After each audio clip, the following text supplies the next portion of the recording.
major role of motor oil is to reduce friction between moving objects. The smoother they glide past each other, the less friction is created. For automotive uses, we concentrate on reducing the friction in the engine.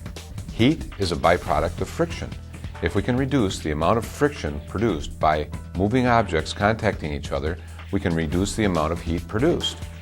Less heat gives decreased wear, and in the case of automobile engines, increased fuel mileage.